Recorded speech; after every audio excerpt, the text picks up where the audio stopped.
Yeah, it's all my menu. So that's kind of broadcasting maybe your history. Were you a cook, or were you in, what kind of business were you in? Is that a hobby? Good question. Passion. Passion, It's way there we go. beyond a hobby. Wow. Way beyond. Wow. It's a passion. From 10 years old, my parents used to leave me at home on my own, you know, and I'm an only child. Right. And so I almost burnt the kitchen down a few times, but I just wanted to, just experimenting and, you know, really got into it. Right. Sure. You know, so we curated this really cool place in the basement of an expansive villa that could accommodate, setup.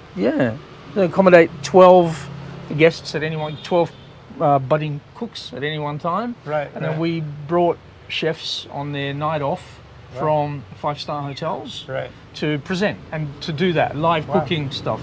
So then I just attended every single session, you know. I've been working on stuff for years, and then when this presenter said, well, let's do a fusion concept that is absolutely not Filipino. Right. We wanted to give the island something that it doesn't currently have. Right. Okay, this is Dan of 𝗥𝗲𝗄𝐿, and today we have the good fortune of having Vic and Lexi here.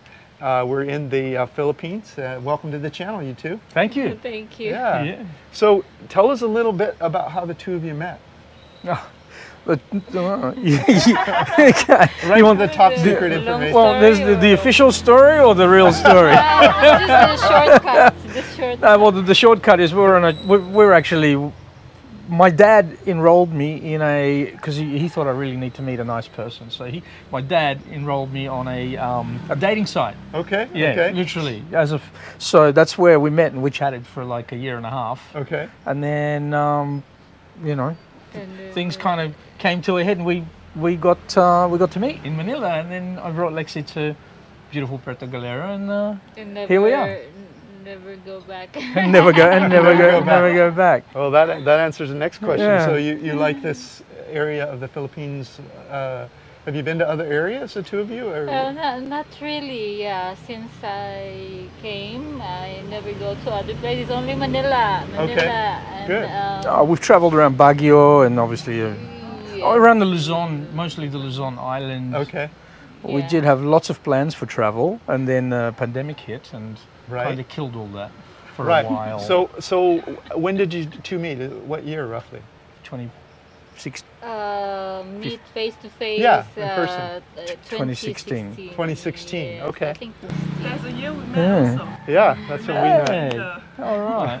From the peanut gallery. It's Kindred spirits. Yeah. So you met in 2016. You moved to Puerto Galera in Straight away. straight away. I was already here.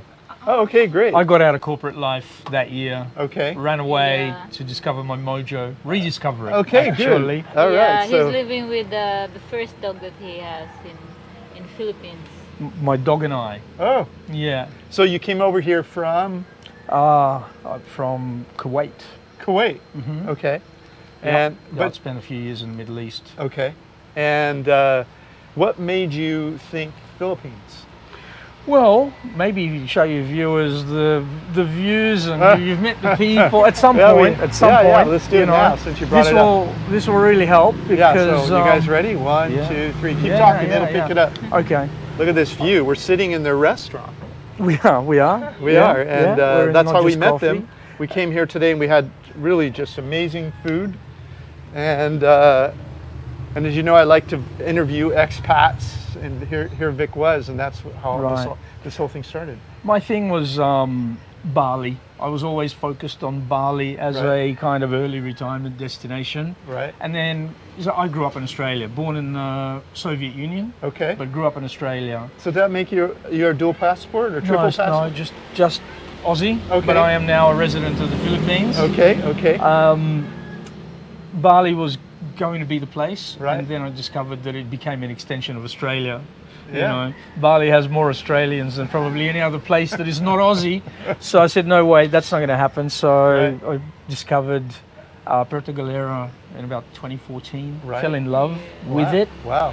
Yeah, bought a house just up the road in 2015. And Wow. Yeah, and Both that's beat. it. Same time you jumped in. Right.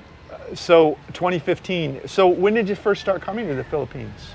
Oh, 1996. Okay. Corporate work. Wow. Yeah. And then not for a while, and then in 2014 sort of started in earnest Right. again. Loved it, still love it. Yeah. It's home. And so this particular spot in the Philippines sounds like you were attracted to. What is it about this area that attracted the two of you good to question. it? What is it? For you? It's the closest to Manila. Okay, you're near Manila. Yeah, the access to the city of all the goods, and you have all of this. You have the feeling of what you can get in other places. The province life, which you have the water, you have the mountains, you have the greens. Yeah, you have everything here, don't you? You do, and it's still, it felt fairly underdeveloped, so we could actually, the entry barriers from a business point of view Right. are fairly low. Yeah. You could get going. Yep. So you mean the investment compared to somewhere else, like in Manila or other parts of the Philippines, that kind of entry barrier? Yeah. Okay. And compared to other parts of the world, but Yeah. specifically in the Philippines as well. Yeah, for Yeah, sure, yeah. sure. So we started a coffee business. That's what our main, and eventually we started it here and moved it to Manila. So Okay. we service hospitality industry mostly Okay. with coffee capsules, espresso compatibles. In America, Yeah. sort of you would have K-cup. You Yeah, know that? yeah. So Nespresso in most other parts of the world is Right. dominant, and we felt it needed competition. Okay. So we started that, and we import. And then through that, Yeah, it was. Lexi always wanted a coffee shop. Yes, because we have so much coffee that we need something. We need some change. We need some interactions because we are all doing this distributing and office, home. Yeah, So yeah. So you wanted something that was public facing. Right. Yes, something to showcase also our coffee, to have people taste the coffee. Yeah. Not just going to homes, but actually you can hear feedback from Sure, right from the customer. Directly, yes. Plus, she wanted to unleash me on the public and not just our staff. I think just to kind of take the focus away from all of that. But it is, it's a gorgeous place. The proximity to Manila, really. It's vibrant, is. the tourism, Oh, it's a good mix of expats and locals. Yes. You meet a lot of different nationality, different personality. Yeah. A lot of It's- weekend traffic, so you really do get to meet a lot of people. Yeah. You kind of have it seems to us that you're getting kind of sort of an elite expat here and elite Filipino in this Yes, part of, because you're yes. close to Manila. Yeah. It's so easy Yeah. to get here. Yeah. And look at these boats in the harbor. Yeah. It's amazing. Yeah. You have money here. Yeah. Well, hopefully it also travels up the hill to this place. Yeah, so you opened this recently, didn't you? Yeah, 4 months ago. Yeah, and we noticed your food is on par with some of the best restaurants. Yeah, it's a top-rated It's- restaurant yeah. in Abuja. It's the top rated in this area in Puerto Well, Galera. thank you. That's really nice to hear. Yeah, so you quickly made a name for yourself. Yeah. Well, I'm very loud. So. But you're not the only review on Google, so there must be other. Right. Oh, cool. That's awesome. Thanks for Yeah. So what's the name of this place? not just coffee. Not just coffee. Not just coffee. Yes, Yeah. He has already the idea, but it just came out now. Yeah. Yeah. Yeah, it was a bit opportunistic because we think this is the best spot Yeah. in Puerto Galera. Oh, this in know. terms of view, it's hard to imagine a better view. Yeah, absolutely. So And your menu, I think, is very expat friendly. Which the tuna that Chung had today was amazing. Amazing. Are you the cook? Is that your cooking idea and making the menu? yeah, it's my menu. Yes. Right. Yeah, it's all my menu. So that's kind of broadcasting maybe your history. Were you a cook or were you in what kind of business were you in? Is that a hobby? Good question. Passion passion. way There we go. beyond a Yeah, hobby. yeah. Wow. Way beyond. Wow. It's a passion. From 10 years old, my parents used to leave me at home on my own, you know, and I'm an Yeah. only child. Right. And so I almost burnt the kitchen down a few times, but I just wanted to, just experimenting and, you know, really got into it. Right. And then when I was in Kuwait, I had the idea of opening a culinary school, an unofficial, not like a certified. Right.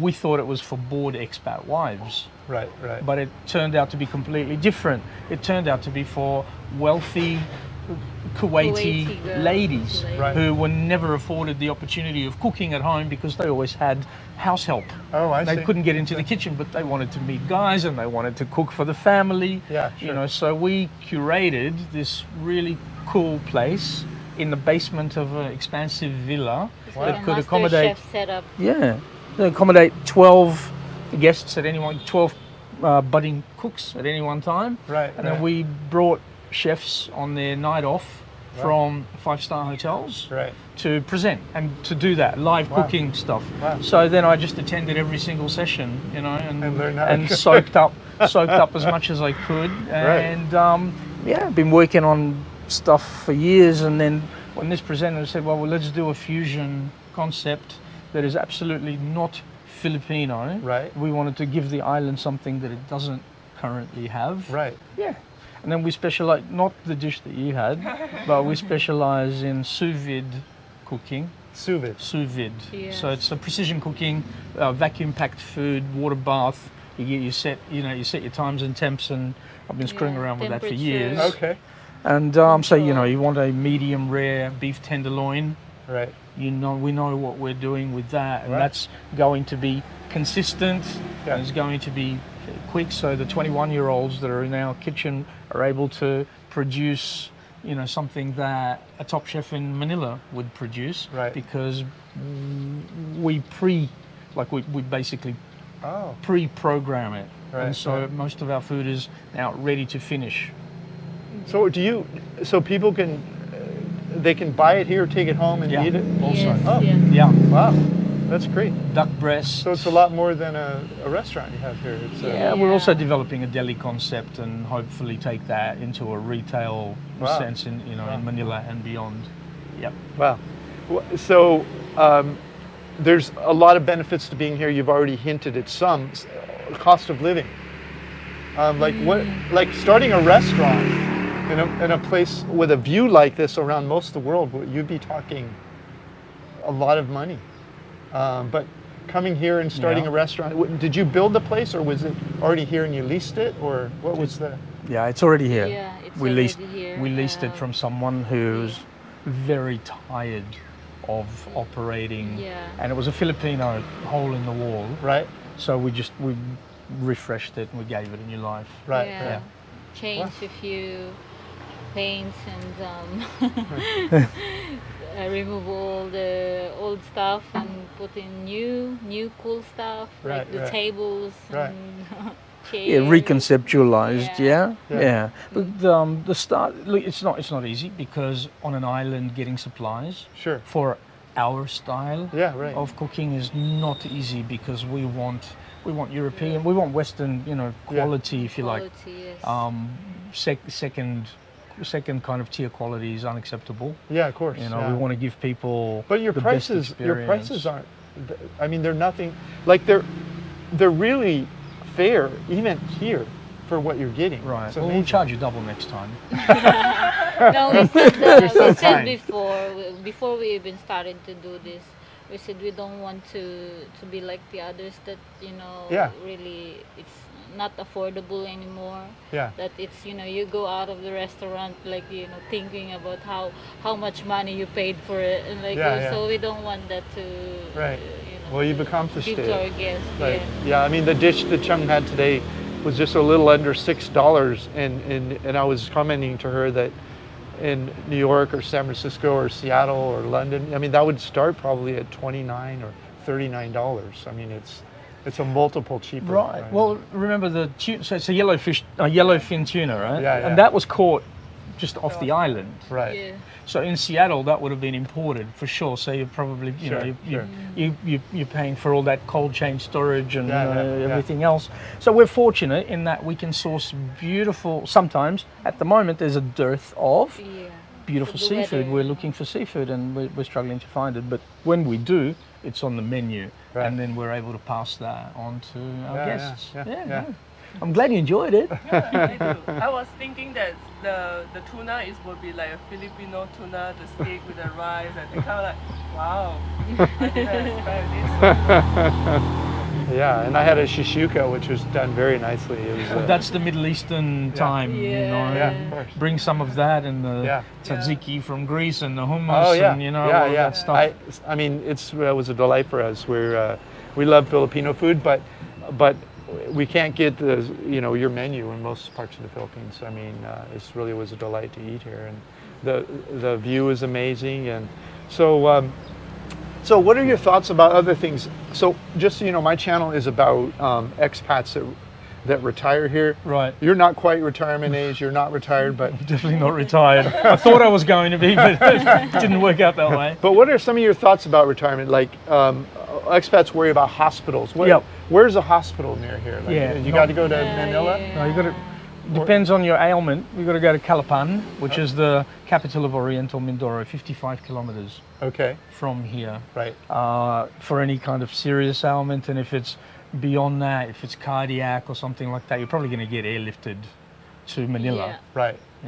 Yeah. So airlifted, they have insurance for that, or?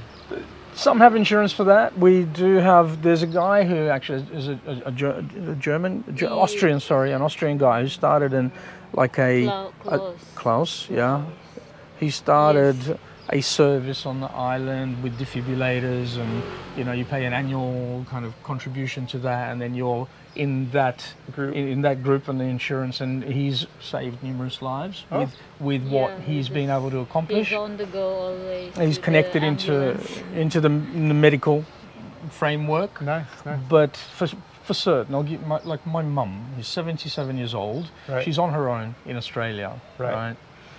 We would love for her to be here, but for her, it's a consideration. She doesn't feel that the healthcare system is sufficient to the standard that she's used to. Right. To be able to make that hop at 77 and retire and really live out the days in the Philippines. Right. So that is definitely a drawback. Yeah. It's a good question. Not the first person you would have asked that, right? No, we try to ask about healthcare of most of our expats that are living outside, if you will, their home country, just to get their thought pattern on it. Right. I don't know, maybe I'm a bit in denial about health, but I'm with you. No, I'm with you. I'm the healthiest guy on earth until I'm no longer that.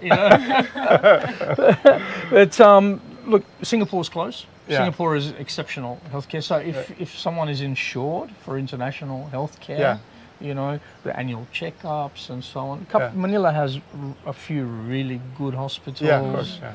No, so apparently we are on a bit of a fault line. Okay. Yeah. So earthquakes are common. Okay. Batangas is an epicenter for earthquakes. Okay. Which we've had a few big ones. We actually had one 3 days ago. I felt the house rattling. Oh. Yeah. It's not as scary here as being in a high-rise in Manila, but it's always concerning. Yeah. Happens all the time. Yeah. Typhoons. Right. In the northern hemisphere, they're not typhoons. They're cyclones. Cyclones. Okay. Yeah. Cyclones. Right. This is the time of year for typhoons right now. Right. So and then on the other side, just off Batangas, there is a famous volcano called 𝗀𝗏, T-A-A-L. Yeah, that went off. It spat a lot of ash in January 2020. Is that the one in 𝗙𝗢𝗙? Yes. Okay. Exactly. Yeah, a week before our wedding. Right. And it diverted quite a number of our guests' flights, international flights, over to different places. And last week it was spitting ash again. Okay. So depending on where the wind is, that sulfuric kind of discharge is not fun. But you kind of get used to it. It's part of the. Yeah. Well, I think almost anywhere in the world, you have to deal with something.